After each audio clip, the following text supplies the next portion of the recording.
fall, but I can't lose it.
Sim racers from around the globe, honoring a revolutionary era of open-wheel racing.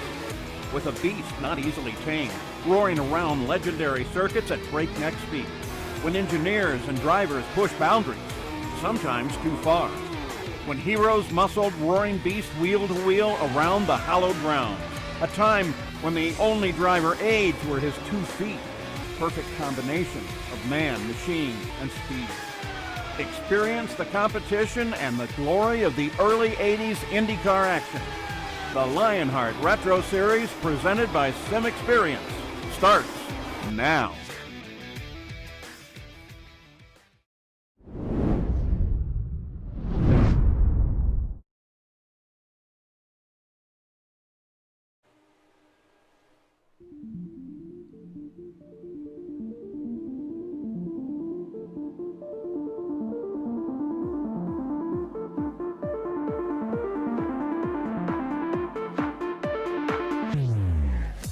After a chaotic race at Twin Ring Motegi, the Lionheart Retro Series returns stateside for 3 consecutive short track races that could define the championship.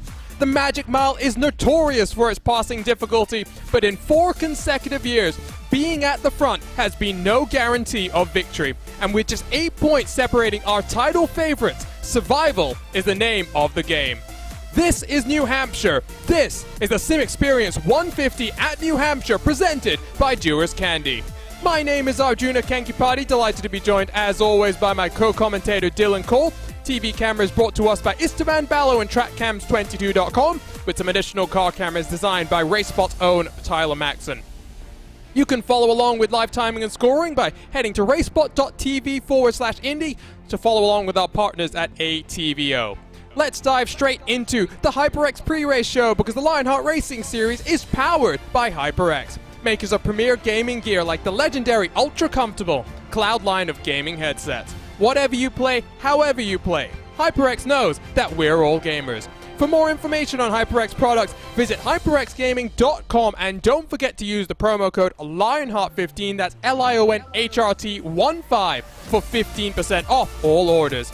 Dylan, last time out in the land of the rising sun, what can I say other than carnage and chaos? But as we head short track racing for the first of 3 consecutive race weekends, this is going to be an interesting challenge. This is going to be a very tough race.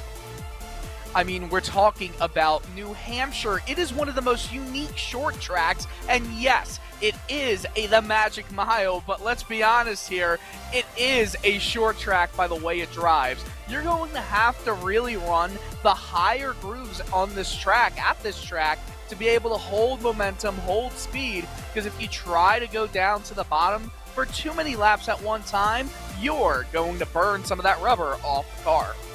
It's such a fun racetrack. It's New Hampshire week in the Lionheart Racing Series. The Speedway Series in the DW12 took to the track just this past Monday. We're delighted you can join us on this Thursday evening as the Lotus 79s get ready to rumble. Here's a look at the driver's standings presented by the SimXperience AccuForce Pro V2. And, well, the start of the season, Dylan, it was all about Sage Karam, but he's been taking a few weeks off. He has some penalties that would have to be served as well. Now it's all about Mike Rasmussen, Matt Taylor, and I tell you what, after taking his second Lionheart Retro Series victory last time out from Motegi, Taylor is looking strong. He won this past Monday in the Speedway Series.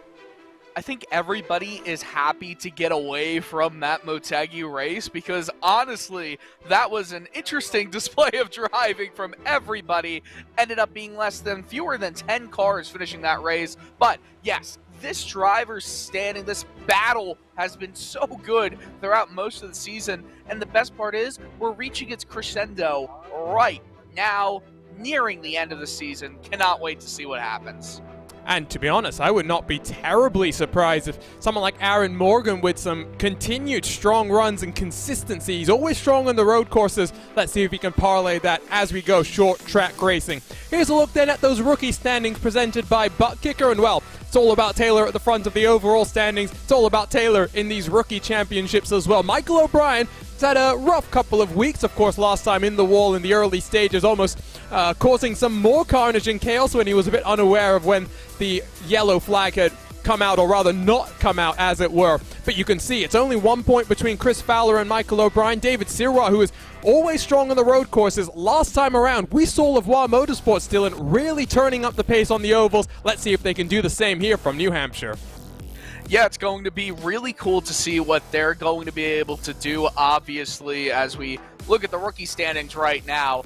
Matt Taylor, there's not much you can say. It's not really him worrying about the rookie standings as much as he's going to be worrying about the actual standings, the actual championship battle. I mean, could you imagine coming into this series right away for Avatar and just winning it straight out? That would be quite the story. And really, I mean, so many strong names in this championship. Even someone like Nick de Groot, who has had a bit of an on and off season here in the Retro Series, but always strong with Factory Pack when it comes to those DW12s. Here's a look at the team championships presented by HyperX, and really Avatar Auto Racing with 3 strong drivers. They're showing what consistency does, because more than halfway through the season now, Dylan, it's very hard to see anyone displacing them. The battle really is for third on back. AeroX Racing and Lavoie Motorsports, only 5 points separating those two teams. Yeah, and again, this just goes to show what it does to have 2 strong rookies in your lineup, with Avatar just blowing away the competition right now. It's good to have a nice team battle, because obviously with drivers counting for multiple points over the course of each race week, I should say, we're going to see bigger swings than we'd see in the driver's standings. That's obvious, but at the same time, it leads to this the team standings to be very unique and very interesting compared to the championship battle in the driver's side. And I mean, we'll see if Graphics LC Motorsports can really turn up the wick as we go through the final stages of this 2021 season. Here's a look at your series details presented by -273, the premier name in karting gloves. Their industry-leading gloves are super lightweight and durable, made of a breathable poly spandex. Whether you're a kart or a sim racer, -273 gives you the control to reach victory lane. For more information on Minus 273's full line of gloves and apparel, visit minus273.biz, and don't forget to use the promo code Minus 273 LHRS15 for 15% off all orders.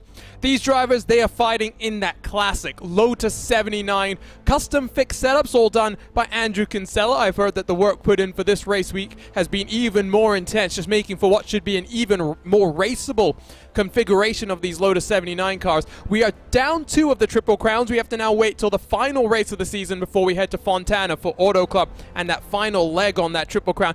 Of course, watching on from the sidelines now, Dylan, is the man that has won both at Pocono and Indy, Mark Cohn. It'll be interesting to see if he's going to be the one that can do the clean sweep in 2021. Well, I did want to bring up Mark Cohn because he is second in the all-time lap leaders at this racetrack. Obviously, like you said, he is sitting on the sidelines for at least this race weekend. You know what's interesting? Dustin Wardlow, 61 laps led, 3 wins. I mean, the amount of laps he led coming into each win is so small. Somehow he came away with it. I said it at the start, it's not all about leading laps here. Track position is important, but just being there at the end is even more important. We've traveled across the pond, or I should say the ocean, from the land of the rising sun to the Magic Mile here. 4 races in the course of Lionheart Retro Series history. 2 of them have ended under caution, and the driver that has led the most laps in 4 consecutive races has never won. And pole position, clearly not as important as people might think, because pole has never taken victory. And like we said, Dustin Wardlow, only about 60-odd laps, led a cross of 3 races, but he is the king of the Magic Mile. He's taken a bit of a break here in 2021. He returns to Retro Series competition here today, Dylan. Can he make it 4 in a row? I think he provides a fantastic opportunity to do just that. If we're looking at the practice standings, though, he is not one of the fastest guys on track. The one right now is Trevor Malone. Malone, I think, was a bit of a bowling ball, or rather, I should say, the pins, I guess, because he's been the one having to go through the motions in some of our races. Only about 23 cars, I think, lined up for today's action. One of the smaller grids we've had here from Loudon, New Hampshire. But it does mean, after what we saw last time around, Dylan, where half the field didn't even make it past about lap 20, we may be in with one of those classic races. 4 trips here, 2 of them have only had 1 caution intervention. Well, I think it's going to be a completely different race than Motegi. However, I think it's also going to be one where, because it's such a short track, obviously the draft is not really going to be a big factor here. But I also think at that point, we're not going to see much of passing become a huge factor here either. It's going to be huge on track position. Was hearing that in the practice races, drivers were trying to just figure out high line, low line. Can you make things happen from that low line? And Matt Taylor, who I think is feeling pretty confident after seeing HyperX Victory Lane just this past Monday from this very track, is ready to roll for qualifying. 5 minutes on the clock, and drivers get 2 flying laps to set their fastest lap time. Track is all to themselves, but we have seen on occasions it is a very tricky pit exit here, Dylan. And I remember on Monday we saw a number of cars looping it before even getting out of the pit access road. Yeah, that does not surprise me. It's a very difficult pit entry and exit. I mean, you're looking at how small the apron is, but you basically lead onto the track immediately. And this track, well, it's a very slippery one. You can also see just how many seams there are in the road. You might not necessarily think that's going to make things difficult, but it does mean that we've talked about that outside line being a little bit more easy to roll your momentum and to build up your speed. You can see De Groot is very much just building himself up for his fastest qualifying lap time. The first of those lap times are coming onto the board. It's Mike Rasmas, the championship leader, that sits on provisional pole, but the 96 of Chris Staples goes almost 2 full tenths quicker. De Groot comes down this back straightaway, but this is that lap that I think he's been setting up for. Can he get down a little bit lower? Yes, he does, all the way to that first white line out of turn number 4. What's it going to be for the factory back driver as Trevor Malone goes to pole? It's a 26.049. He will be in 3rd position, but plenty more cars still to come.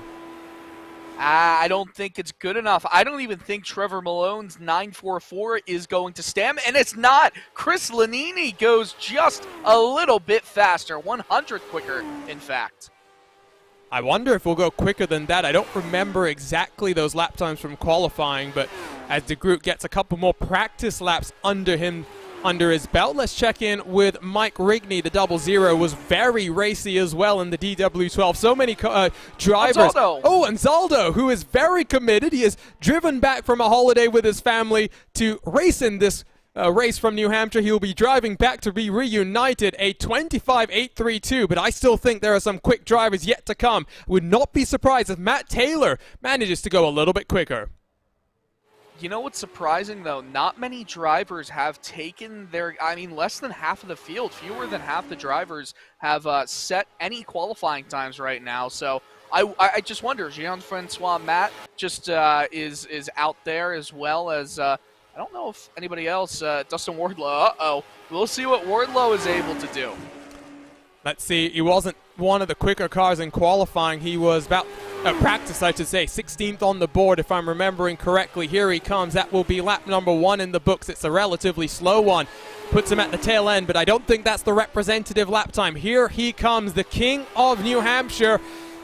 Down this back straightaway that is oh so tight when you get cars working themselves around. Lavoie Motorsports second and third position. David Sirois just 0.02 of a second off that pole position. It is all about the track conditions and how they cool down. Alex Guillon into 11th, a third of the Lavoie Motorsports cars. What's the time for Dustin Wardlow? It's an 8.72. He's going to be starting inside of row number 2. I could just tell from the way that car was handling around turns 3 and 4 that it was building up that speed. That momentum stuck with him the entire time, and he was able to put himself into P3 for the time being. Obviously, there are more drivers. David R. Rodriguez, your first lap, it's always going to be the slow lap because you're trying to build up that speed around the bottom. Rodriguez has to lift just a little bit. This is not going to be all that quick of a lap. Oh, yes, it is. I think it's all about these track conditions as Aaron Morgan is now the next car we turn our attention to. This is the debut in Retro Series competition for David Rodriguez. He'll be thrilled with that qualifying performance. Here, though, comes the 48 machine out of turn number 4, turning up the wick, leading in the team's championship. He wants to make his mark on the drivers. 8.97 won't be good enough for pole, but it is good enough for the outside of row number 2. But now we focus on that car that won last time out from Twin Ring Motegi. Watch for Matt Taylor down the back straightaway. Well, it looks like the longer this qualifying session goes, the faster all of these cars get. 16 seconds left in the session. Matt Taylor, more than enough time to cross the line. Look at the numbers. He crosses it, and he will go into 5th. And look, someone else just popped up. Was it Chris Fowler? It was Chris Fowler, so staying out late has yielded benefits for these drivers. Let's go trackside from the Magic Mile to take a look at our starting grid here today.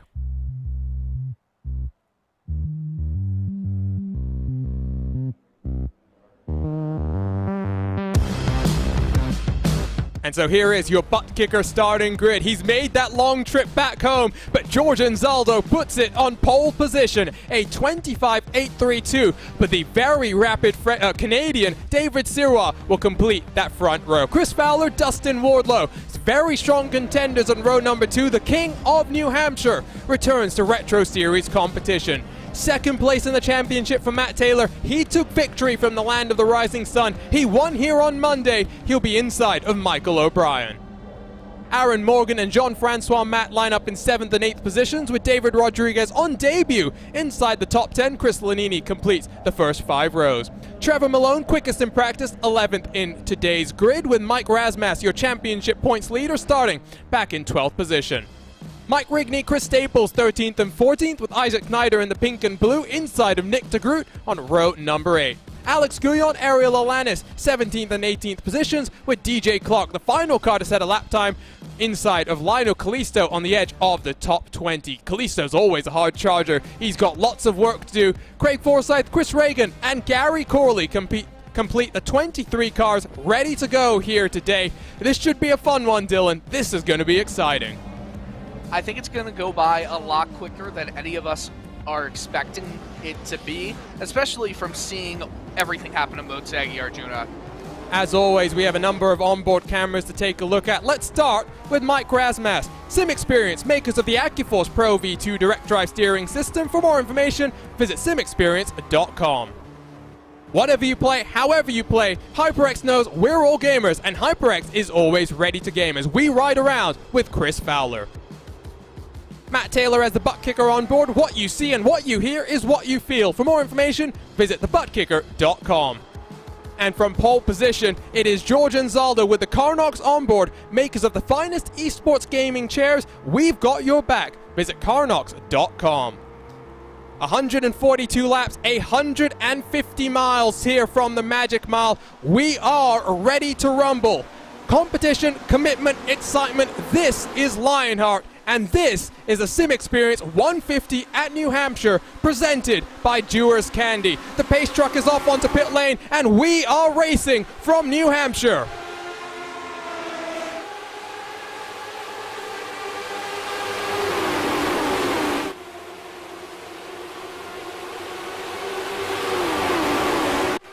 Clear for the lead, but the battle for second rages on as down the back straightaway we come for the very first time. Chris Fowler trying to get to the inside of the 99 of David Sirah, but look out for the outside liners. Dustin Wardlow tries to make something work. Lap number 1 in the books.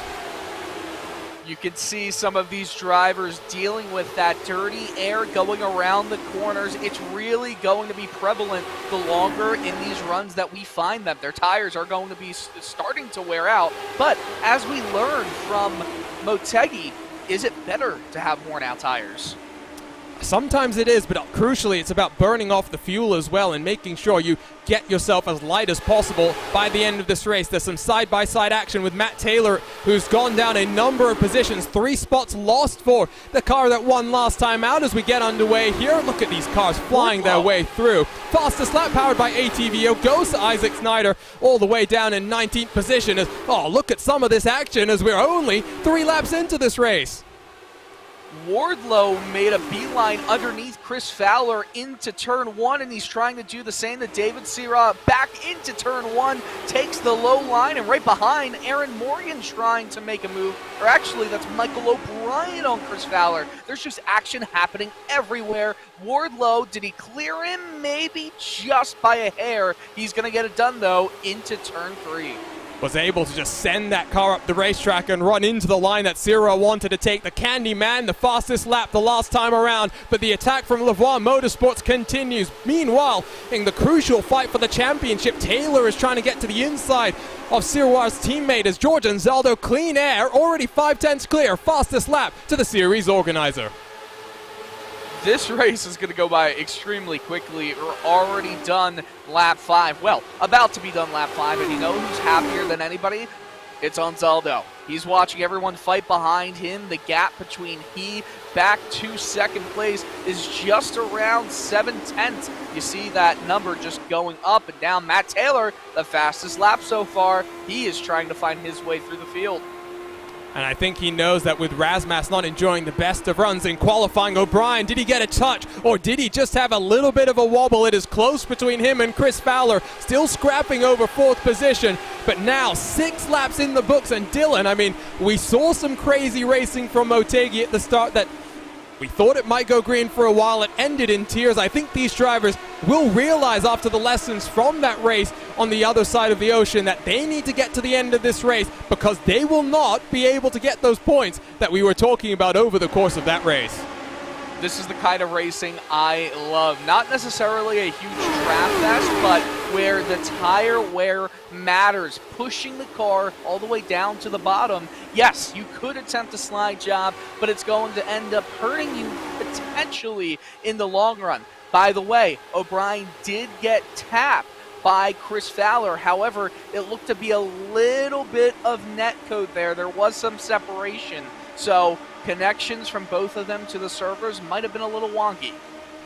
Meanwhile, as David Rodriguez tries to impress on debut, he is fighting right behind Jean-Francois. Matt Cristolini in 10th with the ever-quick teal machine of Trevor Malone just outside the top 10. They've single-filed themselves out basically up and down the field. Razmas really the only car close enough to try and take a look, but I think going to be looking a little bit more in his rearview mirrors as Mike Rigney's running that outside line. He'll build up the speed and try and get the move done. But now, in fact, in front of him, Lanini's made that mistake. Malone's gone around the outside, and Razmas side by side. Well, you know, at least for Mike Razmas, this is not NASCAR. There's no stage points. Points are only rewarded at the end of the race. There's still a lot of time to go. He can work his way through the field comfortably and carefully. It's just how hard does he want to fight early on and put himself in a bad position. By the way, I know we're watching this battle with Malone and the 68 of Razmas, but Wardlow is now within 3/10 of Anzaldo. Have you seen the lap times, Dylan? Because last time around, a 26.283 for your race leader. Wardlow trying to chase him down, a 26.282. These two drivers are neck and neck, and I tell you what, after making that long trip all the way back home just for this race, I do not think George Anzaldo is going to give this one up without a fight. Well, half of Wardlow's wins, he has 6 wins in 75 races. This is his 76th race. Have come at New Hampshire in the last 3 years. Anzaldo, this is his 77th race, 0 wins. So both of these drivers have a lot of longevity in this series. However, Anzaldo, he is the driver still looking for that first win, while Wardlow, who has 6 wins, with half of them being here, it just makes it for a very intriguing battle, storyline-wise. The Dewar's Candy Machine looking very good. Great to see him back in the action here today. Of course, like I mentioned, being missing for most of 2021. I think only 4 starts on the season, but he returns hopefully with a vengeance to make things just that much more interesting. By the way, David Rodriguez has managed to get on past Jean-Francois Matt. By the way, it's just popped back into my mind as the battle for the race leaders elongated half a second between first and second, half a second between second and third. Anzaldo was in the picture, Dylan, to try and make something happen last time around, but it ended in tears, it ended in carnage in the last 10 laps of the race. He was, so you have to wonder, was there a little bit of extra practice in the times that he could get some practice in over the last few weeks? I wouldn't have doubted against it. Maybe he saw that win slip a little bit away from him, and he has that hunger. Look at this. Matt Taylor cutting down, a little bit of a switch around in this line, goes down to the inside into 3. He's going to have to try and make it a slide job. No way it's going to happen, though, on this lap. We're riding around with the butt kicker on board. Chris Fowler in front holds strong. This is for 6th and 7th positions. Now 2 seconds adrift from your race leader. Fuel window. It's a 142 lap race, Dylan. It is a 51 long run of fuel. I was trying to come up with the right words there, but really stumbled over myself. It does mean, tough. I know words are very tough, especially when you're trying to control these cameras as well. 2-stop race. That makes it interesting because if we do get those cautions, as here comes the run from Taylor across the start-finish line, it does mean we may see some very interesting pit calls as there's Taylor through to 6th spot. He just made that position his and looked right behind. It looks like Taylor, while getting past, is going to allow David R. Rodriguez to try and go against Fowler. Chris Fowler has had a very difficult time trying to stay up in this race. He had a very quick lap starting 3rd on the grid, but he's starting to lose positions very consistently now. He's fighting for 7th place. I don't think it's a long matter of time before he loses it to David R. Rodriguez. Oh, loving the engine noises as we get that static shot down the back Gorgeous. straightaway. I will say, David Rodriguez driving with the RSR Esports team. Usually some of the best liveries in sim racing. Hopefully we'll get that Lotus 79 done in the black and red, the matte black and red of RSR Esport in the next couple of rounds. But Rodriguez looking very strong on debut in this competition. Might be someone that fights for the rookie championship, maybe not throughout the course of this year, but maybe next year as well, given that we're already halfway through this campaign. Also, about 20 laps into this fuel run and into this race, things have been very, very clean. Only one retirement. I think that was Gary Corley, who I don't think even took to the green flag. Maybe some technical issues. 22 cars here at New Hampshire. You know, I hear Matt, and I think Jean-Francois, who is a second behind David Rodriguez. So they're close. There could have been an amazing segue opportunity there. Could you have imagined the segue? As long as we're not getting too punny, because I think then Paul Smith is going to start complaining about some of the humor up here in the RaceSpotTV booth. There comes a move from Mike Rigney looking to the inside of Chris Lanini in through turns 1 and 2. He sent it deep into the corner, but Lanini hangs strong. Alex Guyon has a good view from the back, and of course Alex Guyon rode around with significant damage for a large part of that race at Motegi. That was one of the great things that we were talking about, the fact that he knew that with the number of cars already watching on from the sideline, just running around might get him a top 10 finish, and the points that came with that. One thing that you will note here, Dylan, as I'll get the yellow pen out, the telestrator, as we come down this back straightaway. Please do. The steering wheel, it's not pointed straight when you're driving straight. It is pointed off slightly to the left. It's a bit of an adjustment for drivers who aren't used to that sort of a thing. You know what? That's a great point right now, because while in series like IndyCar Series or obviously NASCAR, the wheel is always pointed a little bit to the left. So when you're holding it straight, it's just off-centered. It's offset by just a little bit. Obviously, that makes sense. You'll be turning left. You don't want to have to turn too much. It's just, it lowers the reaction time. And these Lotuses, well, you're really going to have to worry about making sure that wheel's completely turned to the left. That's just kind of how it goes. These cars are not really made to be driven in ovals, but you know what? They put on a fantastic show. They really do. I mean, I just think back to what we saw in our season opener from Homestead. Really some incredible stuff. And like you said, not a car necessarily designed on ovals, but very much produces the type of racing that we enjoy watching. And you get to catch all the action here live on RaceSpotTV, rebroadcast, of course, with our partners at ESTV. Battle for the race lead. Well, it opened up very slightly, but last lap it was 1/10 quicker for the Candyman, and now looking rearwards from the series organizer and the race leader, we see the Candyman is stalking him down. The Candyman does what the Candyman can. Anzaldo, you gotta have to see it coming. Anzaldo is just keeping in front. You know, I wonder if this is part of a strategy for Wardlow, because you know who's using up the most fuel right now? It's Anzaldo. So maybe he's going to try and make Anzaldo have to use as much fuel as he possibly can, because he's going to save a few laps. Wardlow is, by just sitting in that draft behind.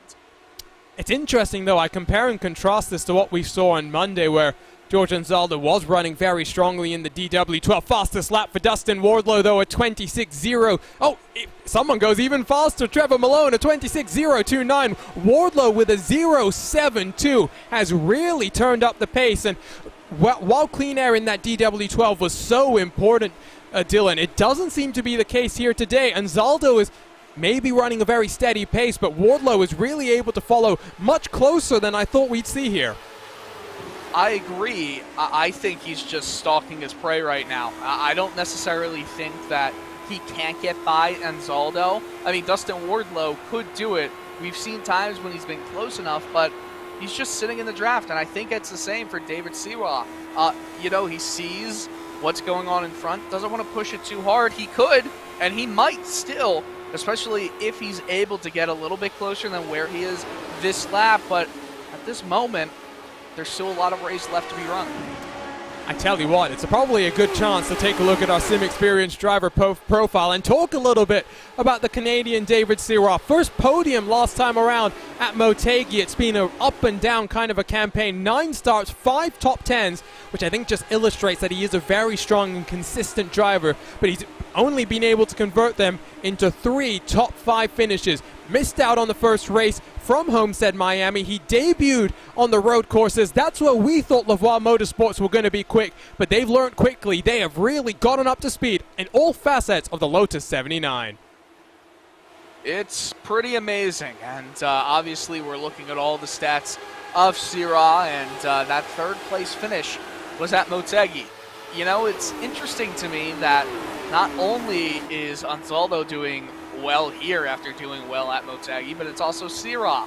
Could we see a first-time winner? We were kind of hyping it up, so maybe I think we're due after maybe some commentators' curses came down. Looking rearwards, by the way, just a little bit, from Matt Taylor, who has gotten around his teammate Aaron Morgan. This is for 5th and 6th position, so Taylor is now back up to where he had qualified as we ride from the rearward shot. You can see Chris Fowler has done a good job to stem the loss of position that he was having, now sitting pretty steady in about 7th spot, but of course there is a long way to go. We are halfway into this fuel run, and I tell you what, Dylan, hypothetically, if you're feeling brave, you could come down on, maybe lap 40, maybe lap 41, and make this your short stint. Try and find a little bit of clean air, but that's not the case in these Lotus 79s. We know how quick they are when the fuel burns off. You do not want to fill your car up unless it's absolutely vital, as Trevor Malone continues to turn up the wick. Another fastest lap powered by ATVO. This time it's a 25.927. See, I know what you're saying about that. I think it's just too risky right now. There's no guarantee you're going to get clean air because this track is only a mile. There's a lot of cars in a lot of places. Look how far back they are stretching. I mean, by the time the leaders are in the middle of the backstretch, the drivers on the other side of the track are just getting to the start-finish line. So I don't know if that's necessarily the best play right now. And, I mean, pitting now is going to put you at least a lap behind, if not 2 laps easily. Good point. And if there's a caution, you're well and truly in the thick of it. No, that's a very good point, especially at these short tracks, and that's going to be something we see over the course of the next 3 races. Oh, DJ Clark has had a technical issue and dropped him out of the race. So now down to just 21 cars out there on the track, but they're separated by 11 full seconds. You can see Chris Reagan in the silver and purple machine just working his way through turn number 4 on the track map in the bottom right-hand portion of your screen. Meanwhile, your race leaders already flying themselves through turns 1 and 2 onto this back straightaway. There is a bit of a gap that's opened up here between Trevor Malone in 10th and Jean-Francois Matt, 1.5 seconds separating 10th and 11th positions. It'll be interesting to see, Dylan, how that develops as Matt Taylor rips the outside line. He's searching for 4th position. It's extremely interesting looking at what a driver like Matt Taylor and Mike Razmas, what their strategy is. By the way, Razmas is up to 9th place, so he's definitely making his way through slowly but steadily. Started 12th, has gained 3 positions, while Matt Taylor, I mean, he's really only gained, 1 spot throughout the race. So, but we've looked at Taylor as the more aggressive driver so far. I don't know if that's just because of the way he keeps finding himself in battles, or if the fact that we're seeing so much more of him because he's up front right now. I don't really see much more that he can do without burning some of his car up right now. I mean, we're starting to see within 10 laps, well, I should say within 15 laps, pit stops. I'm not sure if Taylor is necessarily having to fight that hard. He did lose a number of positions on the race start, but then Morgan and O'Brien, all part of the Avatar Order racing crew, along with Matt Taylor. That might have just been some teamwork, letting your driver fighting for the championship to get to the front. Morgan's still in the mix, but really it's looking like a 2-horse race between Razmas and Matt Taylor. Of course, it was Razmas that took victory at the Grand Prix of Sonoma, which was the second to last race that we had. Then we went to Twin Ring Motegi, where Taylor, I think, saw the writing on the wall, came down onto pit road during that first caution and managed to escape some of the carnage and some of the chaos that we saw, and in the end it took him into victory lane. There is Razmas, though, now hunting down series newcomer, sending it deep into the corner. Interesting to see just how many different lines can be run at a track like this, Dylan. Yeah, it is interesting to see all the different lines that are being run here, and you know what? I thought that we'd see drivers running up a little bit higher on this racetrack. I know that we've, in other series, usually we see, maybe it's the different aero packages, but I know the IR18s, you basically have to run the top 3, top 2 lines up there to be able to keep that momentum and make sure the car doesn't get too unsettled. It seems like because these cars are not as aerodynamically defined as the IR18s, they can get around and manage it a little better going down low with all the bumps and everything. Talking of Indy cars, by the way, Dylan, IndyCar heads to the Music City this weekend. I am very excited about what we will see from Nashville as Dustin Wardlow now takes the fastest lap of 25.848. The time just continuing to pick up as we burn off that fuel. But it should be a fun race from Nashville, and I'm hoping it's a bit of a staple on the NTT IndyCar Series schedule. Maybe we can even get it into the iRacing service. Oh, well, that would be a beautiful thing. Maybe we can keep saying it, maybe get a little bit loud, and then they'd be forced to listen to us. But hey, what do we know? We just want to have Nashville in the service. I love the fact that they're about to go over the bridge with around, 30 participants? It's a stacked field. Not just stacked, but so many strong drivers that are going to really make it an interesting race. I think last I heard was 27. But you never know. You might get a couple more. Top Gun Racing making their debut. RC Enerson, debut on the road course, I should say. Potential full program for them in 2022. Feels a bit weird to say that because it was just a couple of months ago. It feels like that we were saying new campaign for 2021. Meanwhile, out front two are breaking away. Wardlow 4/10 behind Anzaldo. David Sirois has now lost about 0.6 of a second to the Candy Man. These two cars are really stretching their legs as we head to that pit stop window. Yeah, I mean, when do you think we're going to start to see cars come down pit road? Because obviously we're going to see Anzaldo probably be the one that comes in with the early comers here. But, I mean, some drivers like Wardlow, they can just chill for a little bit longer out on the circuit. And the longer you are out there with a very light tank of fuel, the faster you're going to go compared to a driver that maybe is going to go with an undercut.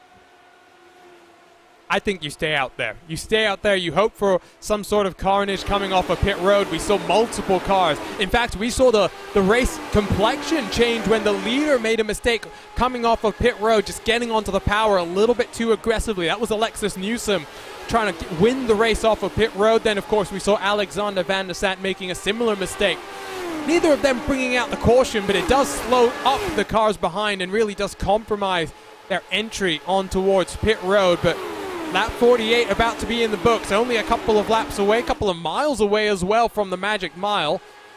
I don't necessarily think fuel saving has been so important either for anyone behind Anzaldo, because Wardlow is having to run as close as he can to just keep that pressure up, as now it's Razmas, the championship leader, that has the fastest lap at 25.778. I think you want to stay out there for as long as possible because clearly the pace continues to ratchet up. If this race was around 10, 15, 20 laps longer, I think we would see drivers trying to save some fuel. Kudos to the race, the series organizers making it 142 laps. So we're not really going to see, unless yellows work the way that they do, we're not really going to see any fuel save runs. I am knocking on the special blocks of wood that we have here at RaceSpotTV, Dylan. Can we go without a caution in today's race? I mean, I did think that we were only going to see one at most, which is the lowest we've ever seen at this particular facility in 4 years of competition, but I really get the inclination as Anzaldo now goes fast. It's just an indication that really run this race as long as you can as we enter the fuel window on lap 51. If we go green to the end, it really does make things very difficult because there are cars, for example, Mike Razmas, now almost 4 seconds off the race lead. I mean, that's going to be an entirely difficult thing that will all be able to be made back up through the 2 pit stops that these drivers will most likely have to do in this race. So lap 52. Anzaldo's coming in. So Anzaldo puts the message out. He's coming down as Razmas takes that fastest lap away. Watch for the 6 car onto the access road very early to make sure he can slow down as safely as he can. Everyone else is staying out there. Here comes the number 6 car, rolls himself onto pit lane, and now trundles down at what seems like a very pedestrian, I think it's 50 miles an hour, the speed limit here. 45 is exactly what that speed limit is. It feels like it's going to take years. And this is crucial. See on the bottom right portion of your screen, the Candyman is already coming into the final corner. He's not coming down onto the lane either, so Anzaldo will go a full lap down. As the caution flies, that is crucial. Anzaldo will be trapped 1 lap adrift from the rest of the field. His saving grace might be if everyone else comes down onto pit road, Dylan, but he will be stuck at the back of the field. Everyone definitely will come around, but here's my question. Was he a lap down when the yellow came out? It's a good question indeed as Wardlow gets on the clutch to save some fuel, as I'm sure he is close to that point of having to splutter himself onto the lane. Let's take a look at this, and I believe that's Alex Guyon and Chris Staples. Is that a close call for Nick de Groot, who just about got through the smoke and the mess in front of him? We'll take one more look at the RaceSpotTV replay and pick up what happens here. It's going to be Staples who sends it deep into the corner. You don't really get a good look at what happened from that vantage point, Dylan.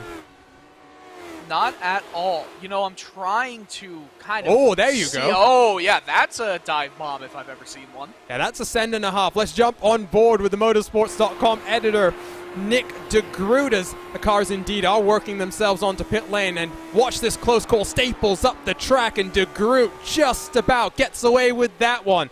I think no car will have sustained major damage, but the damage is done in terms of the hopes for victory for the pole position man, for George Anzaldo. So, in my research, he is a lap down by a few dozen yards. He will get the lap back, that is for sure. But it promotes. So unfortunate. It is so unfortunate. But you know who it promotes into the race lead now? The magic mile magician. What happened to Dustin Wardlow in that pit cycle? Because he spent 16 seconds stationary in the box. Was he speeding? I don't think that's speeding. It would have been a much longer... Oh, no. Has he taken tires? Oh, no. You know what? I wonder if he meant to? I mean... that must... Let's see if we can dial up what happens here, because it's the only thing I can think of. Here we go. Wardlow goes up on the... Oh, there you go. Only car onto the jack. And immediately, I think, realizes his mistake. And that's what happens, Dylan, when you miss half the season. In effect, he's done 4 races in 2021. It's just a mistake, and now both Wardlow, both Anzaldo have a lot of work to do. Well, you know who this promotes? It's Siwa. More importantly, guess who's in second now? Matt Taylor. He was a man on a mission. Razmas, the championship rival, is in 6th. This is gonna be fun. I think I have to take a little bit of the responsibility for the caution as well, Dylan. Let's be completely honest.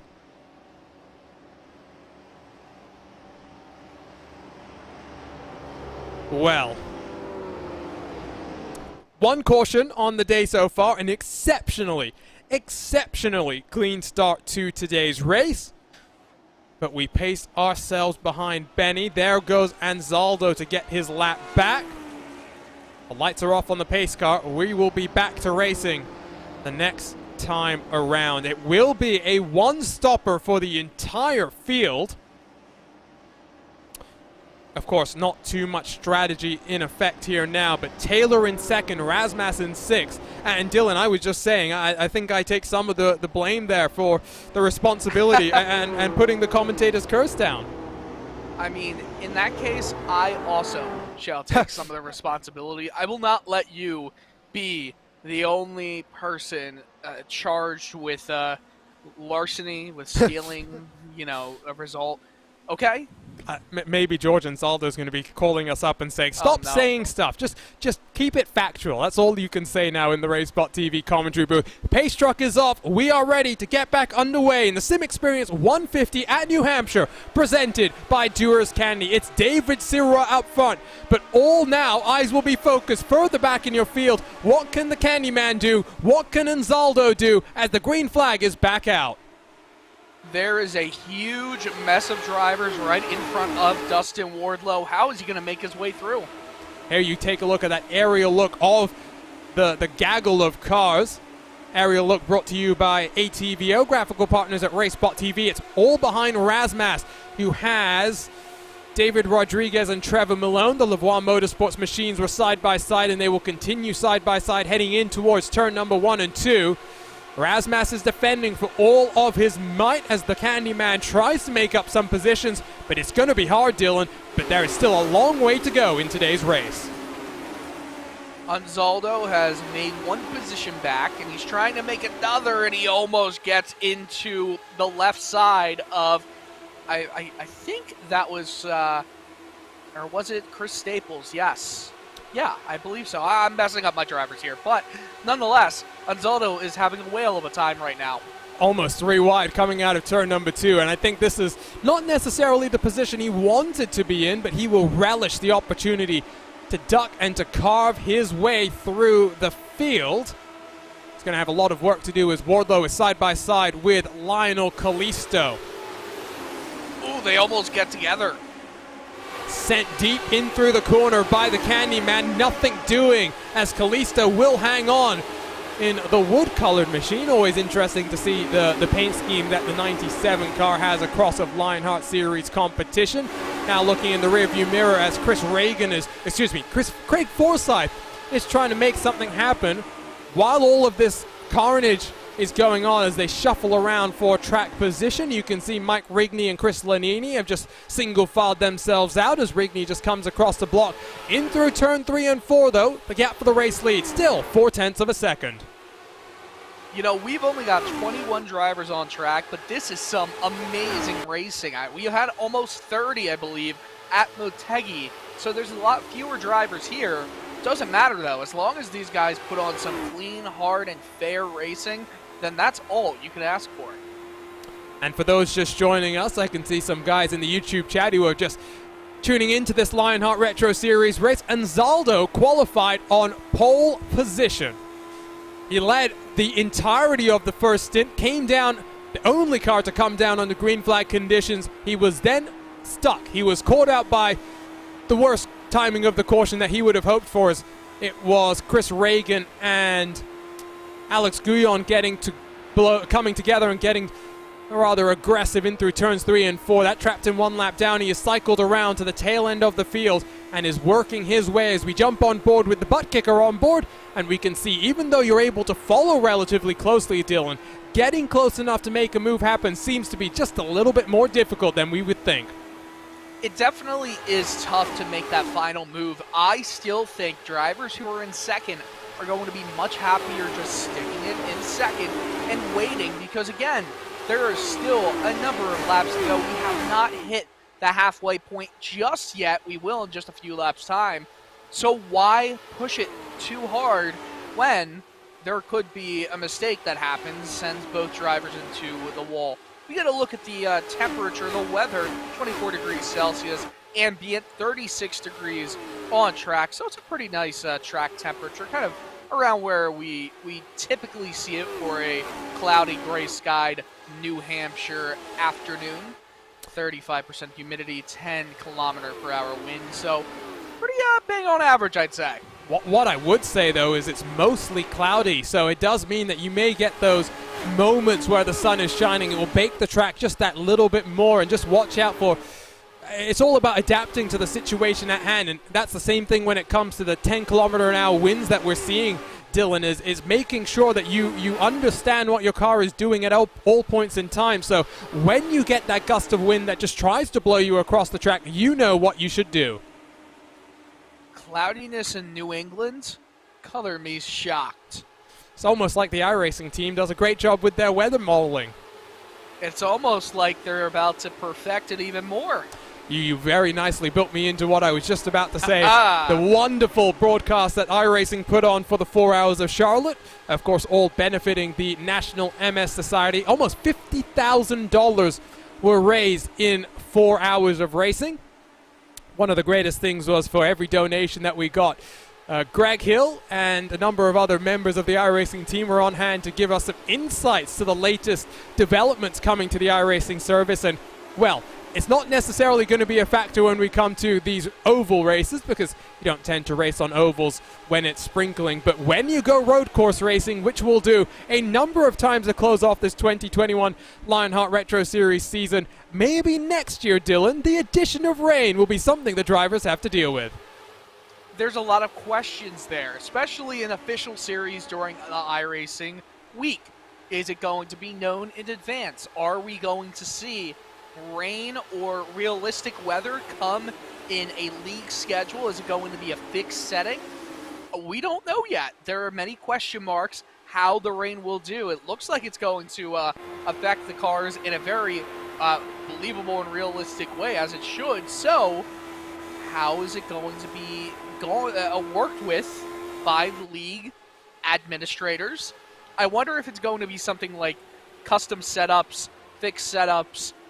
You kind of choose, and sometimes if you go into a racetrack where there's no official setup, then maybe you have a custom setup, or you say, do what you want to do. Who knows? There's a lot of decisions that will need to be made by a lot of administrators and iRacing itself in the weekly series. I tell you what, if the Lionheart guys want us to decide when we have rain or not, I'm happy to take on that responsibility. Just a random rain shower. Always rain. Yeah, well, no. You've got to do it to bring the maximum amount of drama. That's what we're all about, isn't it, Dylan? We want drama, we want story. So I tell you what, why not? For example, at Sonoma, it doesn't rain that often in Sonoma, let's be completely honest. That's why it's yellow for about 360 days of every calendar year. Let's just throw a random sprinkle of rain through, I don't know, maybe only turns 1 and 2 to make things that much more interesting. Only Yep. for the last 80 to 90% of the race. Like the 80 to 90% range, like for 5 or so laps, it'll rain there. Force everyone to decide whether or not to come down into the pits or stick it out. That's what I want to see. That would be fun. It's also fun out front. They are starting to break away once more from the rest of the pack. Taylor has been so strong, making passes on the outside line. Would not be surprised, Dylan, if he's able to get around David Sirrah, but Sirrah's looking for his first race victory. He's not going to make it easy. I just wonder the experience that Taylor has. We'll see. What can Taylor do to try and find some grip in this Lotus 79? He's going to try and go everywhere that he possibly can go to make David Sirrah's life, well, a very unfortunate act right here. 77 laps, so we are officially past the halfway point of the race. 21 laps into the stint as well, so about 30 laps from getting to that final cycle down on pit road as we're looking rearwards from your race leader. Look at the line that Sirrah takes in comparison to Matt Taylor. Low line versus high line, and of course, tires aren't necessarily the be-all end-all in this Lotus 79, but when it comes to the end of the race, Dylan, when it comes to finding that just a little additional amount of purchase as you try and sling some speed, sling some momentum to get the move done, it might be just trying to preserve the life, preserve the tires itself to get to the end. I think so, but again, the question marks that we've had, because I don't know about you, Arjuna, but every time I think, well, maybe the tires are going to be worn down, I always hear the exact opposite from the driver. So tires are very, I guess you could say, different on these Lotus 79 cars just because of how the car is set up and how the tires are created. Don't know if that's a good or a bad thing for the drivers racing in this race, but it's definitely a different lifespan than we see on more modern cars. I've got a question for you, Dylan. Why is this place called the Magic Mile when it's not actually a mile long? Isn't it 1.058 miles long? I know, and it just irritates me. It's just one of those things where if you're going to call it the Magic Mile, you should make it exactly 1 mile long. Okay, well, at that point, I think you're just nitpicking, Arjuna. Well, okay, that's nitpicking. The magic yes. 1.058 miles. It's got a certain charm. I will say that's nitpicking. You know what is not nitpicking is Mike Razmas side by side with Chris Fowler trying to get something done, but can Fowler hold on with that outside momentum in towards turn 1? I think Fowler should be able to hold on unless Razmas can really send it deeper with the championship on the line. I don't know if the 68 can afford to be so aggressive. Fowler has to give up. It's Razmas into the top 5. What is not nitpicking, I will finally I will not get to the point that I wanted to say because Fowler goes deep in through turns 3 and 4. Nothing doing, I think, for now. What is not nitpicking, Dylan, is turn 2 at Road America is not turn 2. Okay, that's fair. That's really fair. You know what? It's not okay that you brought this up because the frustrations are very valid from our RaceSpot team. Oh, it's not just there, though. Everywhere seems to have their own unique... at Road America. Well, Road America's got its own unique way of counting corners. Zolder, I was commentating in a race there from the other national track in Belgium. 4 different corners somehow combobulate themselves, all to be known as turn 7. It makes absolutely no sense to me. Yeah, one small chicane. And then 2 right-handers. Yeah, turn 7. And then you look at the chicane as 1 turn, which, yeah, you can look at a chicane as 1 turn. Sometimes some tracks will look at the first left-hander and then the next right-hander, or vice versa, as 2 separate turns. As Zolder makes it 1 turn and then says, you know what? The next chicane is just going to be a part of a 4 total turn section, 3 to 4 turns. If anyone wants RaceSpotTV to help naming your and numbering your track and corners, we're happy to provide those services. Just send us an email, contact@RaceSpotTV. I'm sure we can do it very nicely for you. Hanky potty curve. Yeah, there we go. That's what I was. Oh, that was so much fun. The race against the flood that we did in association with VCO Esports. So many great events on the iRacing service going to charity as well. As fastest lap goes to Craig Forsyth. That's down in 19th position. 25.710. Curiously, though, Dylan, we are, of course, on a slightly newer tire model than when the Lionheart Retro Series first came to the Magic Mile. Fastest lap, the race lap record, a 25.058. That is almost 7/10 slower than a couple of years ago. Just gives you an indication for the constant evolution that goes on here on the iRacing service as the battle for the race lead is down to less than 2 car lengths. Matt Taylor is playing some hardball right here. Oh, did he get into the wall on the right side? I don't know. It doesn't matter. He's going to go down the inside in a slide job indeed. But will David Searle try to go right back at him?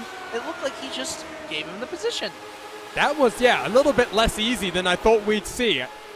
For a moment, I thought Searle was the one that had gone up into the outside wall. Not sure, but now I think the pressure will come for the 99 car from Michael O'Brien from behind, looking for redemption after a very disappointing day from Twin Ring Motegi. Fastest lap first to Taylor, then to Razmas. The championship favorites are heating it up here from the Magic Mile. I knew I wasn't seeing things. He totally did hit the wall with the right side of his tires. And that was coming out of turn 4, right? Yeah, that was coming right out of turn 4, right as he was lining up that move down the front stretch. So here we go. So here we will see. I think we've gone a little bit too far back to just watch on here. And let's jump on board with the 8 car and take a look with the butt kicker onboard camera. Was Dylan right? How hard does he get into the wall? It's a very weird look here. He just veers to the right, and it looks less like it happened from the onboard, I will admit, but if you look from an up above angle, a bird's eye view, it definitely looks like he hit the wall. I'll believe you. I know you, both of us wear glasses. I have no doubt that you probably have better eyesight than me when it comes. I bet both of us have better eyesight with the glasses on. Oh, that's for sure. I wouldn't want to trust me to do anything without those glasses on, but this is where things get interesting. Taylor has that clean air and also now has the buffer of 2 teammates between him and his main championship rival as Nick de Groot comes down onto pit road. Interesting. Oh, and a follower as well. Chris Staples. Yeah, Chris Staples. You know what? You can make it to the end. You can, and I thought we were going to see maybe Dustin Wardlow or George Ansaldo trying to roll the dice a little bit and doing it here as well. De Groot stationary for about 6.9 seconds. It's a longer stop for Staples, so clearly either some damage or maybe he's made the same mistake as the Candyman and accidentally ticked that magic box that gives you tires. Out front, Taylor has picked up the pace. He has set his afterburners to maximum attack. He is now half a second clear of the 99 car. You know, not that this has anything to do with what we were just talking about, but if Dustin Wardlow somehow is able to win this race, and I think this is already true for him, can we please coin the term the Magic Mile Magician? Oh, I like that. Thank you. I like that. Chris Staples, by the way, stationary for 47 seconds, so I do think there's either some damage or maybe some speeding penalty, but it didn't look like he was necessarily that much faster, as you can see on the inside as we ride on board with your championship leader, Mike Rasmussen, and the SimXperience onboard look. Didn't necessarily look like he had got up into the wall or had any damages. Now you can see 5 cars have broken away. It is 1.5 seconds between Rasmussen and Fowler behind. It might be a five-car fight for the race lead because 5 cars still only separated, Dylan, by 1.5 seconds. It's amazing to me. We started this broadcast just an hour ago. We had some practice. We had qualifying. The race is so close to being over. This is such a fast lap time. And I know we've been talking about that all day, all night.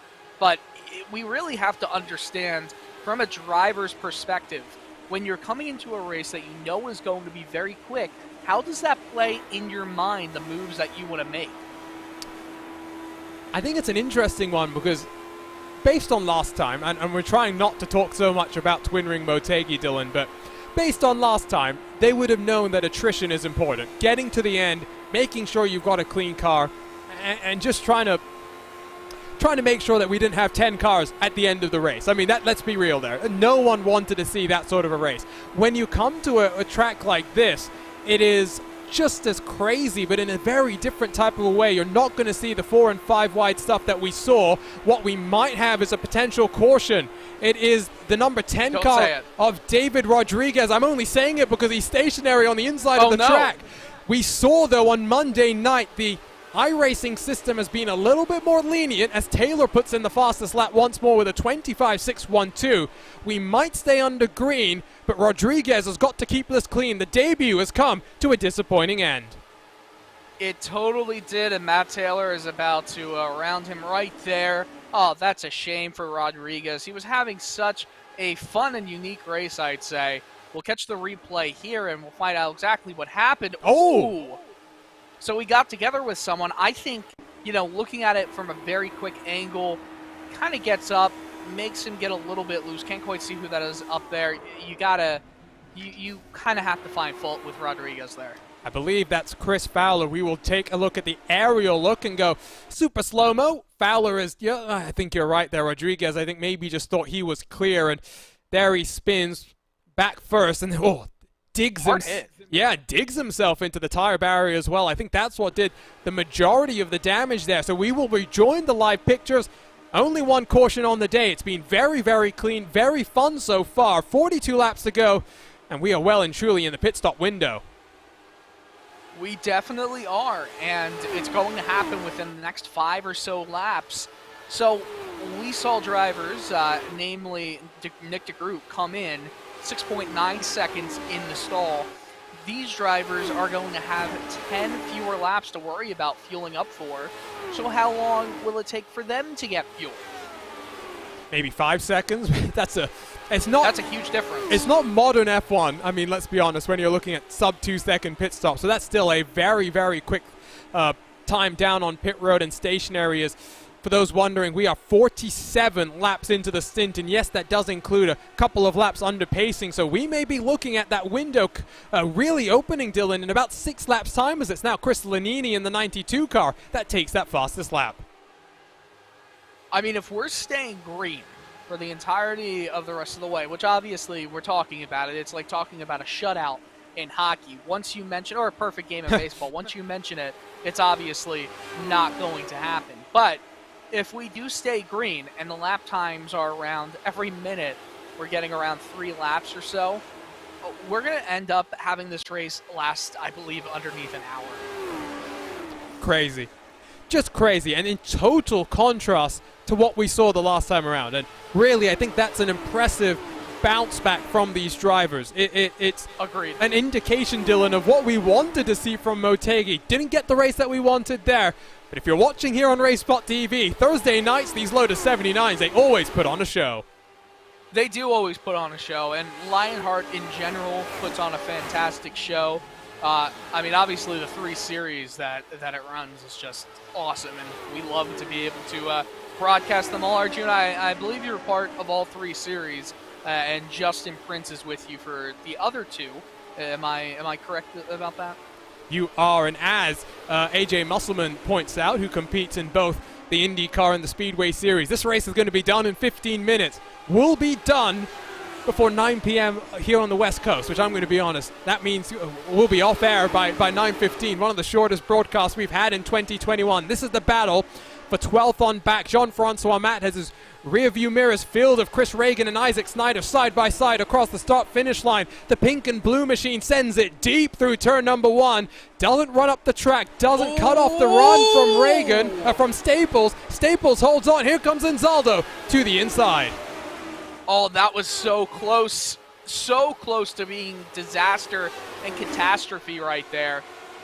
Snyder got really aggressive in the other side of this track, and hey, it almost worked out for him, but it just could not get it to stick. Look at that, 25.4, 25.4, is that the same exact lap time that showed up with our fastest lap ticker? It may have been. I just looked away for a moment and was focusing on this incredible action behind Snyder and Anzaldo. It's the Candyman and Ariel Alanis who are scrapping it out. You can see that outside line is where you want to be. Alanis comes down onto pit road. That window is well and truly open. Craig Forsyth has come down as well. When will your race leaders decide to follow suit? Taylor, Sirott, and O'Brien have been out there for 53 laps and counting. As we come across the start-finish line, it's Razmas that blinks first. My question again is, how long will these pit stops take? De Groot, honestly, his decision right there to go in, I like it for rolling the dice, but it's not going to work at all. And Zaldo's going in the next time by. De Groot's lap times have been abysmal compared to everybody else who's able to stay in the draft. Sirott is going in. Matt Taylor is in. Taylor, did he get in and slow down on time? Well, that's a long stop from Razmas.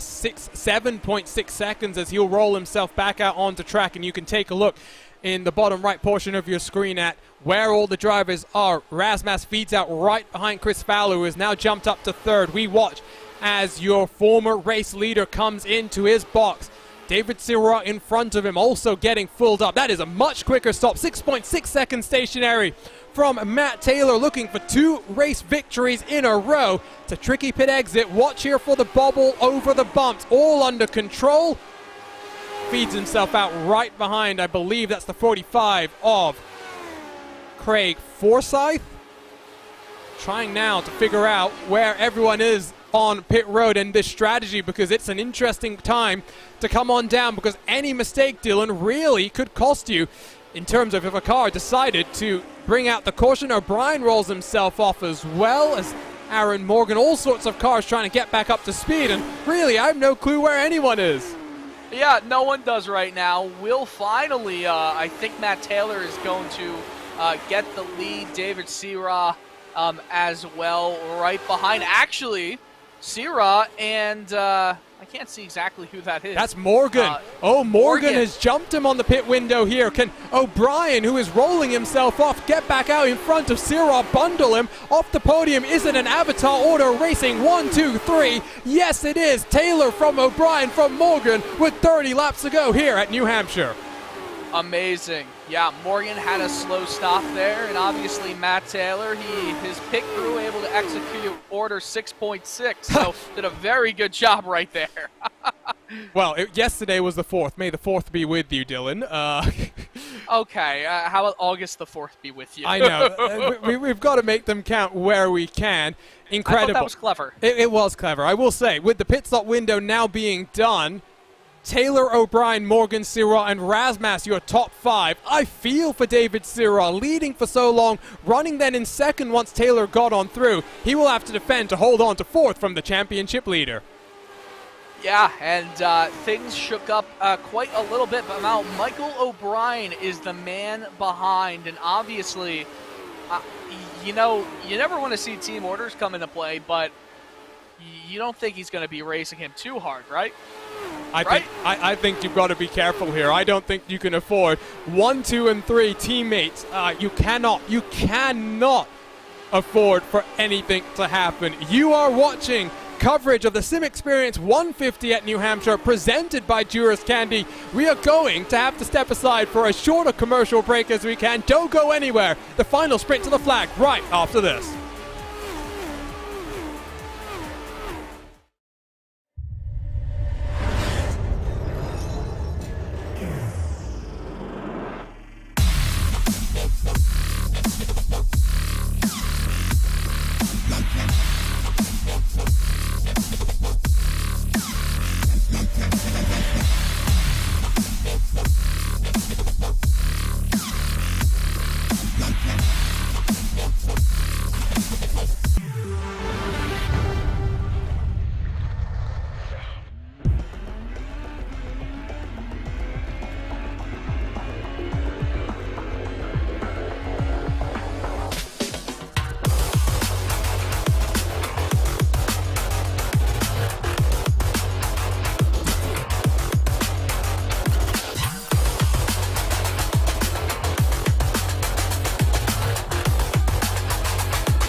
Welcome back to RaceSpotTV and coverage of the SimXperience 150 at New Hampshire, presented by Duras Candy. We are into the final 22 laps of action in what has been a thriller of a race. The Lionheart Retro Series has bounced back from a disappointing race at Twin Ring Motegi to show just what the Lotus 79s can do.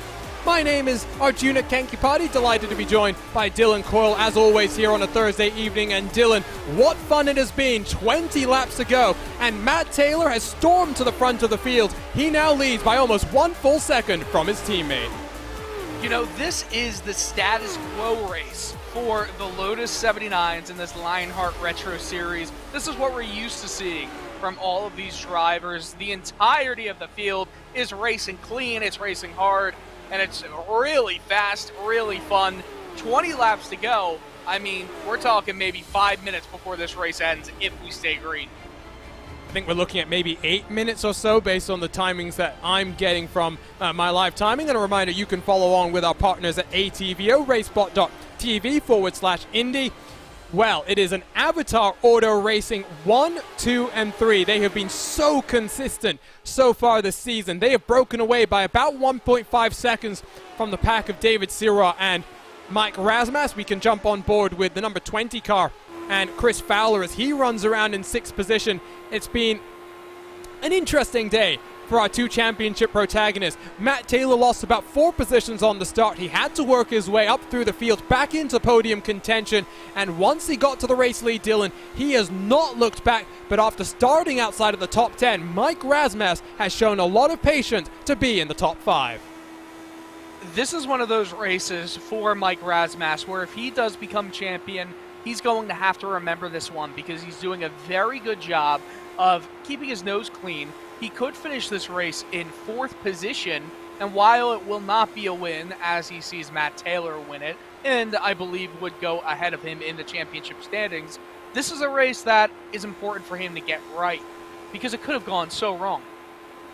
I mean, we didn't think qualifying would be important, but we are seeing that it puts you in a bit of a hole as makes you have lots of work to do. Swap around, by the way, for second as Morgan slides it down the inside of his teammate. O'Brien, can he fight back through the back straightaway? I think he's a little bit too far behind. 15 laps to go this time around. Is it the 48 car that's coming alive in the closing stages? You were saying you don't risk it? Guess who's also fighting for the championship? Well, he's fighting for the championship, but coming into this round, Dylan, I forget off the top of my head, he was 40. Yeah, 40-something points behind. That is almost a full race victory here in the Lionheart Racing Series. Victory gives you 60 points, so I don't know if 48 points. I don't know if you would do it. I think you have to remember that you are fighting for a championship, and it's not just that the Drivers' Championship. It's a Teams' Championship. 1, 2, and 3. These guys have been so strong, so consistent to be now sitting almost 240 points in front of the chasing pack. Do you risk it, or do you make sure you hammer home the advantage you have? I think these drivers, when they see a potential championship, I mean, Aaron Morgan is still in this racing battle for the championship. I mean, there's still a number of rounds to go. There's still double points in the Triple Crown. This is totally on for him. He's going to try and get around Matt Taylor, his teammate. And he's the quicker car. It's only about half a tenth the last time around. Oh, Taylor got a little loose coming off of turn 4. Doesn't open the door just yet. You can see the 3 cars behind still single file. Sirah, Rasmas, and Fowler. As the yellow flag is out, it's Trevor Malone in the always quick 34 Teal machine. That changes everything. Oh my word, Arjuna. And this is going to be incredible. And look at the damage.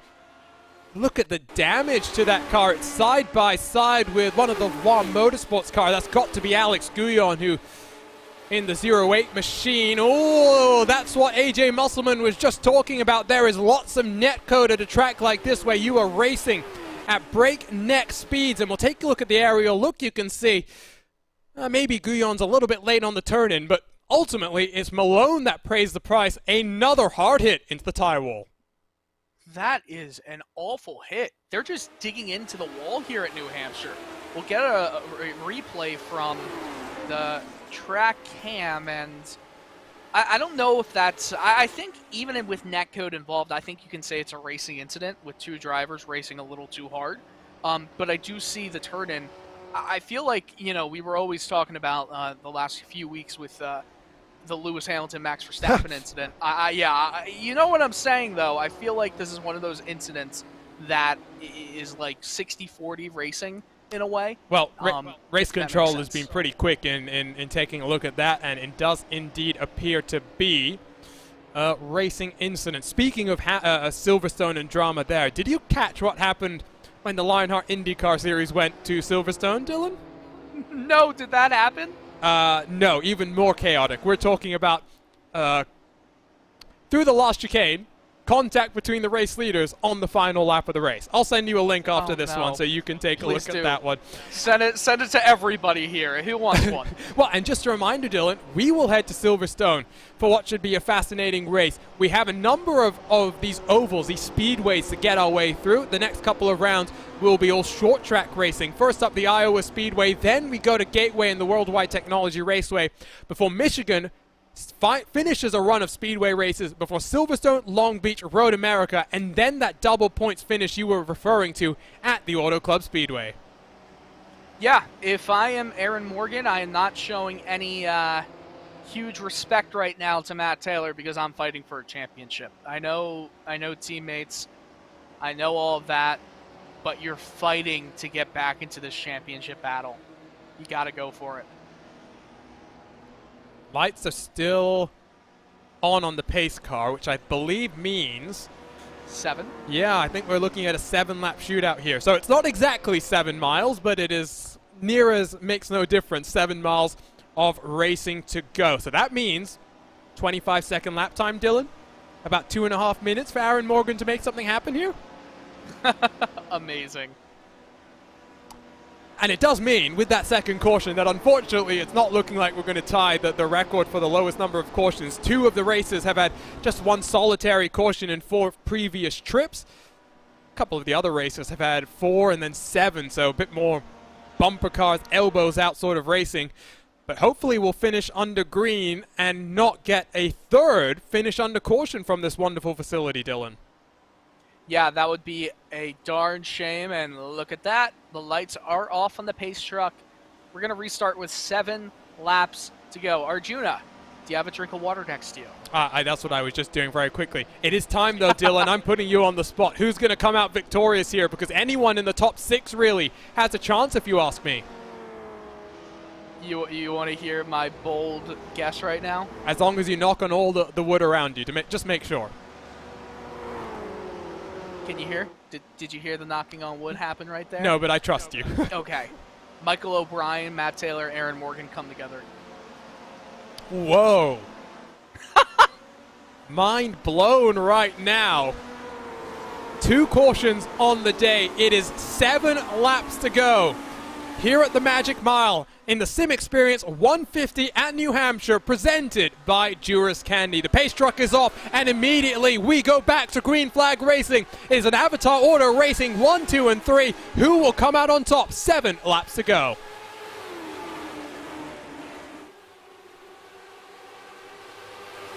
Good start, and Mike Rasmas, the championship leader, is trying to look to get a move done on the Canadian David Sirrah. Nothing doing between the front 3. Saw a couple of cars poking their nose out, but across the line to complete this first green flag lap. Let's see what's going to happen. Not close enough for a move are any of the teammates. They are getting closer, however. Going into turn 1. Oh, Morgan cooked it a little bit. We're on board with Rasmas. You can see the snaking back and forth. Morgan using that drop to just try and close. Oh, the sun's come out. That's what I was talking about with the clouds. Who can adapt? 2 minutes left on the race here. Oh, that's a big wiggle from Aaron Morgan as he tries to get something done on his teammate. Looks to the inside through turns 1 and 2. Taylor shuts the door. Now does that open the door for O'Brien to have a look down the back straightaway? Oh man, the intensity right here. Going into turn 3. There's just 5 to go. Maybe a move around the outside. Nothing doing there. I think the outside is where you want to be. Can Morgan get that over-under? No, he doesn't. Side by side across the line. Can Morgan get the place done? Or will Taylor slide himself up the track and close that door? He gives himself enough room. He makes sure there's no contact, but squeezes Morgan down this back straightaway. 3 to go at the line. This is some amazing racing between the teammates right here. O'Brien is just sitting back, doesn't want to get too involved here, but he is ready to pounce. We jump on board with the 45 car. Taylor has enough. Does he slide up the track? No, he doesn't. Fastest lap goes to Craig Forsyth. There is just enough racing room being left between these two cars. I might be wrong. Oh, there's the contact between the two cars. Morgan holds on, is shuffled up the track. 2 laps to go, 2 miles left to go. He is still right there, though. He's going to try and go around the outside. If that's indicative of what we will see in this last 2-mile stretch, there could be some more fireworks. Which way does Taylor decide to block, though, on that final lap? I think he's in control at this point in time. He has led this entire last portion of the race, but 1 lap to go. This is the lap that you need to lead from New Hampshire. Morgan, does he look inside? No, he pops himself back to the outside line, side by side into turn number 1. It's Taylor still in front. He's going to try and do a swap around here. I think he's going to have the momentum. Will he try and go all the way down to the inside, near the grass, going around the outside? I don't think it's going to work. He's going to try it.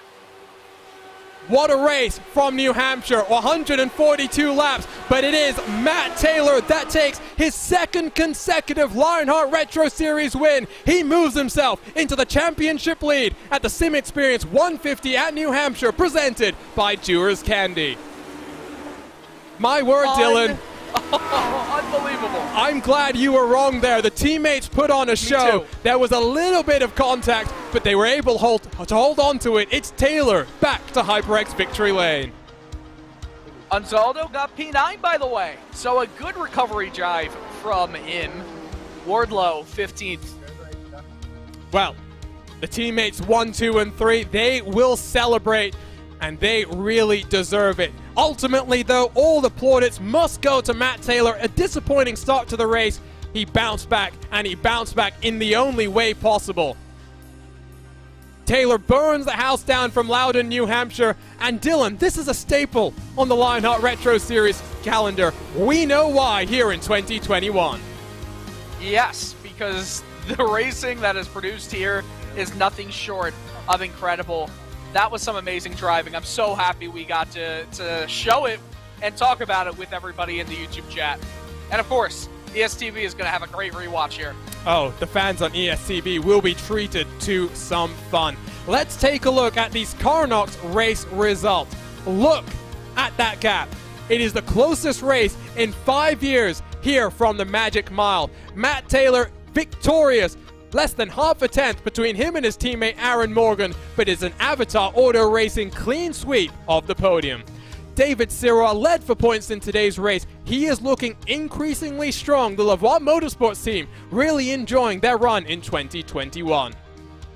Mike Razmas came into this race the championship leader, but it will swap around with Taylor out front. It is oh so interesting as we head next to the Iowa Speedway. Chris Fowler, Mike Rigney, Alex Guillon, George Anzaldo, and Lionel Callisto rounding out your top 10. Alex Guillon, one of the biggest movers, up 9. Lionel Callisto up 10. Chris Lanini in 11th with Craig Forsyth, Christopher Reagan, 2 cars also moving themselves up 9 positions, 12th and 13th. Isaac Snyder, Dustin Wardlow, the Candyman, finally loses at a track that he's won the last 3 races in a row. Great to see him, though, back in action in 2021. Ariel Alanis, Jean-Francois Matt, they're the final cars on the leading lap. That alternate strategy for Nick DeGroot leaves him stranded 1 lap adrift from the rest of the field, with Chris Staples and Trevor Malone completing your top 20. David R. Rodriguez's debut was looking exceptionally strong for him, but the RSR Esport machine had a bit of contact with Fowler. He hit the back straightaway wall rather hard. He finishes in 21st position. Technical issues for DJ Clark mean he retires very early on, and I don't think we even saw Gary Corley after starting on pit lane. He finishes in 23rd position. It's time for the HyperX post-race show because the Lionheart Racing Series is powered by HyperX, makers of premier gaming gear like the legendary ultra-comfortable Cloud line of gaming headsets. Whatever you play, however you play, HyperX knows that we're all gamers. For more information on HyperX products, visit hyperxgaming.com and don't forget to use the promo code Lionheart15, that's LIONHRT15, for 15% off all orders.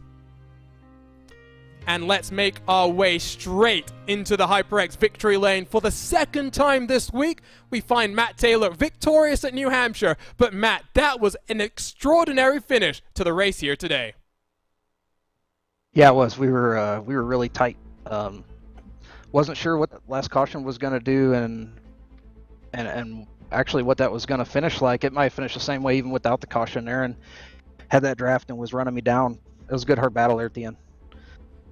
How tricky was it to run in dirty air? I mean, it looked in complete contrast, Matt, to what we saw on Monday, where basically the race leader was able to gap the rest of the field. Not so here today. I mean, I think the furthest we saw the gap extended out to was just after that final cycle on pit road, where it was 1 full second. But then, I mean, even before the caution, like you said, your teammates behind were closing the gap, and I think we were getting a little bit stressed up here. I can't imagine what it was like for you there in the car.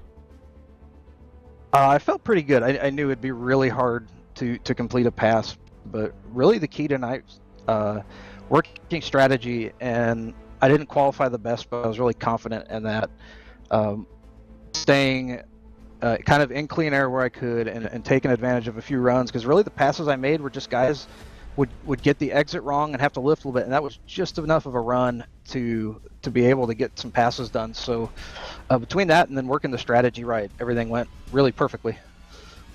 And I mean, for the team, Matt, you guys have been so consistent in 2021. 1, 2, and 3, as we have 2 more short track next up. First Iowa, then the Worldwide Technology Raceway. You guys are looking on form, and not just in the team's championship. You are now the points leader in that battle with Mike Razmas, but your teammate Aaron Morgan's getting thrown into the mix as well. You're in for a very fun second half of this season. Yeah, I'm looking forward to it. The pace is definitely there, and this is going to be a fun race to the finish. Congratulations on your second victory in Lionheart Retro Series competition in 2021. Your second victory this week in Lionheart Racing Series competition. That was Matt Taylor from HyperX Victory Lane. And let's make our way then down to the next of our post-race interviews, where Dylan Cole is standing by with Aaron Morgan. Aaron, so close to winning that race. What was it like battling with your teammate there? Oh, a little nervous, you know, don't want to mess up or anything, but yeah, I knew we were gonna get through with a 1, 2, 3 in it, so I'm just really happy for that. It was a lot of fun. I cannot. There's no one else I'd rather race than Matt or Mike. I know he's farther back, but those two guys are the best, you know, racers in the whole league as far as I'm concerned, and I love going wheel to wheel with my teammate. So we were talking about it. You are still alive in the championship battle. Did that cross your mind at all over the last few dozen laps? Oh yeah, the last few races before, I'm trying to remember if it was before Sonoma or Motegi, I counted drops and I was tied in like a 3-way tie if you use drops. But without them, I was still a little ways back. I know going into this, my gap to the very, very front is going to grow just a little bit because Matt, you know, grabbed the win. But I'm happy that I'll make up some ground on Mike. You know, there's still plenty of time to go left. You know, not a huge difference in points, so I'm happy about that. What happened with that last caution? Because it looked like you were gaining the momentum to potentially make a move around your teammate. It seemed like the caution kind of stalled that momentum out. Was that the ultimate deciding factor for you? I don't think so. I think the caution actually gave me a little bit of a better shot. It really didn't make that much of a difference. I know I was going to catch him, and I know we were going to go wheel to wheel, because that's just how good, you know, the car would get real good even following, right? In those last like 5 laps, it just gets absolutely glued to the track. I knew I was going to do that no matter what, and I think the caution was more of a neutral on that fight. Awesome. Well, Aaron, congratulations with your 2nd place finish, and well done. Thank you. Great fighting and great respect shown between the two teammates. One final Avatar Order Racing driver to get to, and it's Michael O'Brien standing by with Dylan Coyle. Michael, congrats on the podium. I'm sure it was a lot of fun watching your teammates battle up there, or was it a little scary for you? It was just great watching the show. I was quite happy sitting in 3rd there. So tell us about what was going through your mind. Did you feel like you had a chance to win? Maybe they would get into each other. Maybe you would be able to follow the quicker car through. What was going on for your end of race? No, I was quite happy just holding position there. Let those guys fight it out. They're the ones fighting for a championship. So obviously if they'd crashed, I would have picked up the pieces. But just getting such a great team result was really what was the main thing. What do you think the key to your success was at New Hampshire? Because it seems to be a driver-centric track. Just as a team, we'd worked on strategy, we looked at data even, and yeah, we played it perfectly, to be honest. Awesome. And I guess the last question I want to ask you is, are you ready for some more short-track oval racing? Yeah, the whole oval experience has been a new one to me, but I've been having a lot of fun. Awesome. Well, congratulations on the podium finish, Michael. And back to Arjuna. That wraps up our podium interviews, and we'll just watch these incredible scenes from the final couple of laps of action. I mean, I thought it would be Taylor, but really, I had no idea. It was going to be close, and ultimately, 0.052 seconds separating the drivers out front. Amazing. Just incredible. I love the fact that this race went so well. And now, Dylan, we get another 2 weeks off before we head to Iowa. Then it will be 2 more weeks before the Worldwide Technology Raceway. It's all about short track racing now. And really, I mean, yes, 1 mile, maybe you can claim it's not really a true short track. But in cars as quick as this, I mean, we saw what happens sometimes when people were just a little bit too overcommitted. That's what brought out our 2 cautions on the day. Iowa's going to be fascinating. Gateway is going to be really fascinating. I love watching Indy cars around there. This is a really crucial part of the championship. Now, just taking a look at the points, Taylor is now 9 points in front of Razmas. Morgan a further 38 points behind. It is still wide open with plenty to play for, with still plenty of racing to go. That's just under a 20-point swing. And again, like I was saying, this was important for Razmas to stay within a good bit because we knew that Taylor was going to come away with a larger haul of points. Razmas made up a lot of positions, coming from 12th, finishing in 5th. And ultimately, you mentioned double points still, and that's in effect for both Indianapolis and Auto Club. The title can still be well and truly on the line come the middle of December on our final race in this 2021 season, because it's not 60 points that is then giving you a victory. It's 120 points. We've talked about attrition being important so far in 2021. None more crucial on this run to the championship. It's going to be so important to make sure you keep your nose clean. You don't get yourself involved in any incidents, because one bad move and then your championship battle takes a serious hit. Here's the run off the final corner. We will see just how close it was. The closest finish in Lionheart Retro Series competition from the Magic Mile. The string of victories that the Candyman has enjoyed has come to an end. I do have to ask you, Dylan, before we start to wrap things up here, you have to pick one of 2 short tracks. Are you picking Iowa? Are you picking Gateway in terms of what's going to be an interesting finish in this next couple of races before we get back to the road courses? Oh, absolutely, we got to go with Gateway. I think Iowa is great, but it's going to be even harder to pass there than it is at New Hampshire. Gateway, you've got that long front and back stretch where you are going to be able to get a run and maybe dive down the inside. So we could see that happen, Arjuna, just not at Iowa.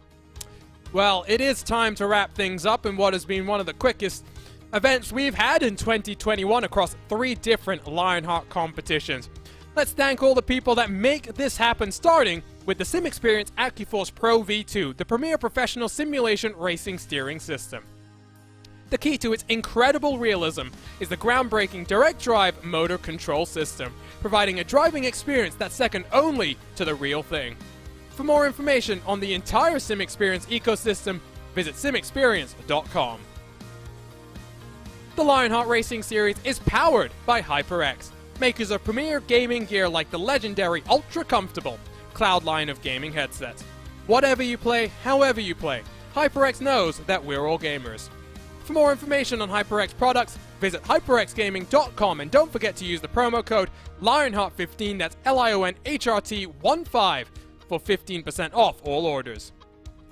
For sim racers, the Buttkicker Gamer 2 or Simulation Kit has the missing driver-to-car connection, bringing more realism to your sessions. By accurately responding to in-game audio, you can feel the track like never before, providing increased vehicle handling and faster lap times. Are you ready for the most immersive experience in sim racing? For more information, visit thebuttkicker.com and don't forget to use the promo code LION2021 for 20% off all orders. Minus 273 is the premier name in karting gloves. Their industry-leading gloves are super lightweight and durable, made of a breathable poly spandex. Whether you're a kart or a sim racer, Minus 273 gives you the control to reach victory lane. For more information on Minus 273's full line of gloves and apparel, visit minus273.biz and don't forget to also use promo code Minus 273 LHRS15 for 15% off all orders. Looking for entertaining sim racing content? Look no further than the DMLC Racing channel. Follow former Lionheart Retro Series Driver of the Year Mark Cohn's racing escapades as he battles for wins and avoids wrecks with cat-like reflexes, all while providing commentary sure to make you laugh, cry, or both. Follow along by subscribing to the DMLC Racing channel on YouTube and like his Facebook page at the DMLC Racing channel. And it's not just them, but so many other names and partners that make the Lionheart Racing Series happen. To learn more about these names on your screen, or to learn a bit more about the 3 different competitions that the Lionheart sanctioning body puts on, visit LionheartRacingSeries.com and join the Discord to stay involved with all the latest comings and goings from the virtual paddock. Plenty more action to come in Lionheart competition before the Retro Series next heads to the track. Follow along with the Lionheart Series across Twitter, Facebook, and Instagram as they get set to go racing from the Lone Star State next week in the Lionheart IndyCar Series. ESTV has you covered for your esports needs. Follow them at Twitter, Facebook, and Instagram, while RaceSpotTV is your home to the best of sim racing action. Subscribe to us on YouTube by hitting that red button and hit the bell to get notified every single time we go live with the great sim racing series we get to cover. We will be back on August 19th from the Iowa Speedway for 172 laps to continue this run of short track racing. For now though, it is Matt Taylor once more in HyperX victory lane, and on behalf of the entire team at RaceSpotTV, my name is Arjuna Kankipati. I've been joined as always by the wonderful Dylan Cole. We'll see you next time. For now, so long and goodbye from New Hampshire.